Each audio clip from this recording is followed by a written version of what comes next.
L'argomento delle ragazze dimentica e inesauribile senza fine.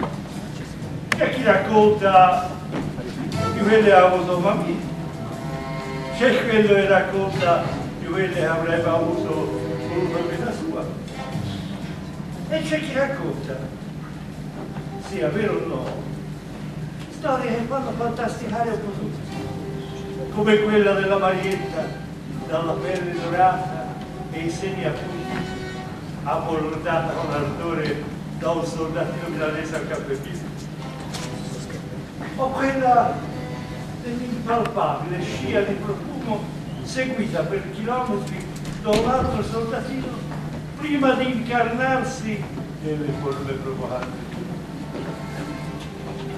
O anche ora quella dell'esile fanciulla altera come una Madonna antica, appartatasi così, con due soldatini in licenza conosciuti sul treno come. Però, che sorpresa! Noi vogliamo essere donne nuove!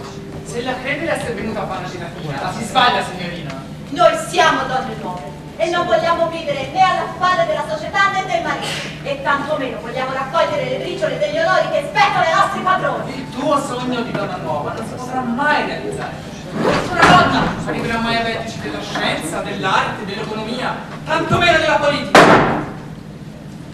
E quando la guerra sarà finita, la famiglia deve essere quella di sempre, patriarcato, puro e violento patriarcato. La donna, signorina mia, non porterà mai niente.